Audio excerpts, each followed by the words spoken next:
Hi everybody and welcome back to my channel. So this is part 3 of my Winter Wonderland series.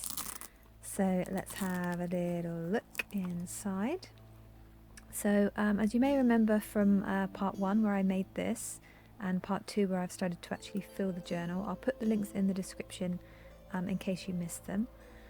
What I thought I'd do is actually do a couple of page spreads on some of my favourite Christmas films, and the first one I'm going to start with is this, Edward Scissorhands. So I'm going to do a little portrait of Edward, and then I'm going to do some journaling about the film. So what I thought I'd do is just sort of talk a little bit about what I'm doing and why I'm doing it, a little bit more about art journaling. So this is a very, and I mean very quick doodle. It's not as sort of close to being precise as I normally try and do when I'm doing portraits, but that's kind of the point. One of the things which is quite important about sort of art journaling and junk journaling is when you're doodling like this is to try and just go with the flow, go with the moment, and not worry too much about trying to get things exact, or if you make a mistake you can just try again and try and correct it.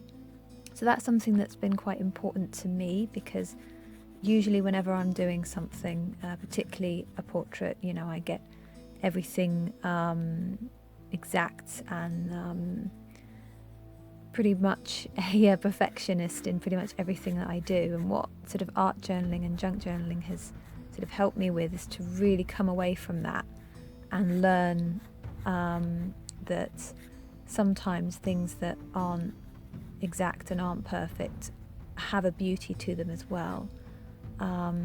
So when I'm doodling like this, I'm not really thinking about trying to get things right. I'm not thinking about trying to get things sort of measured up or perfect or anything like that. I'm just going with the moment, and that's what it's all about. It's about trying to get out of your head a little bit, do something just to sort of occupy your mind, particularly if you're feeling very stressed or if you're feeling very low.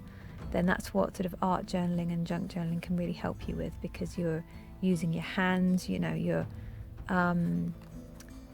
doing something creative. And I've always found that that's really quite helpful for me, particularly when I'm nervous or stressed. So doing sort of a quick little doodle really does sort of help with that. So I'm just going to put in sort of some indications just around the back, in the background here.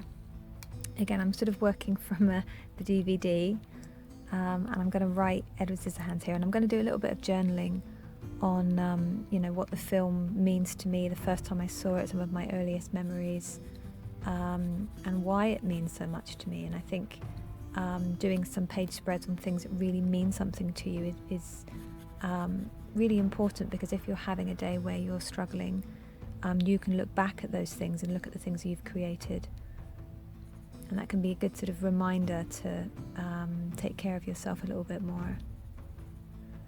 Now I'm also using a pen, as you can see, so I cannot erase any mistakes, which is another reason why I'm doing it. I want to get kind of used to just going with the flow and getting out of my head a little bit and just really sort of going for it.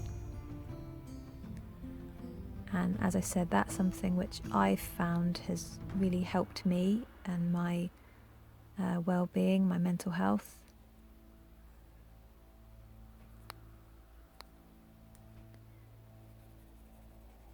I'm just going to put in, I'm just sort of looking up at the DVD to try and get the style of the text. I'm just going to put it in quite roughly.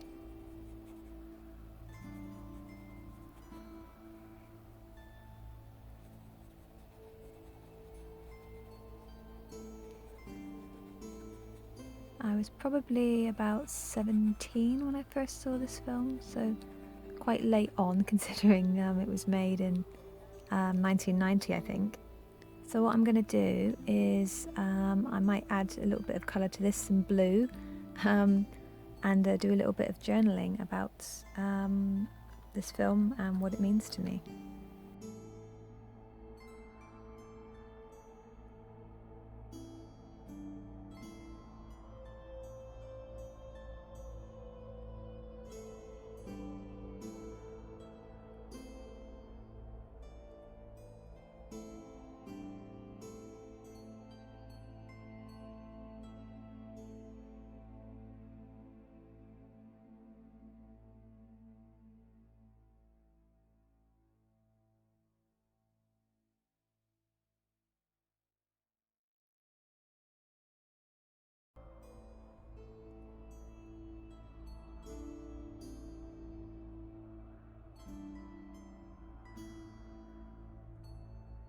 So this is the page spread so far. I've done a quick little doodle of Edward Scissorhands. I've put the title in here, and I've done a little bit of journaling on the film and when I first saw it. I might do some more. I might sort of do some snowflakes or something here, particularly for the winter scene that's in the film. So yeah, this is sort of one of my first pages for Christmas films that mean a lot to me. I'm going to do another page spread on Home Alone 1 and 2, two of my other favourite Christmas films, and probably Elf as well, and all sorts of other things. So please do keep it here and come back for the next part of these sort of junk journaling and art journaling series. This is part 3. As I said, I'll pop the links to the others in the description, so await part 4 coming soon. If you've just found me, welcome. Lovely to have you here. Please do like and subscribe if you haven't already. I really do appreciate your support, and I will see you again soon for my next video.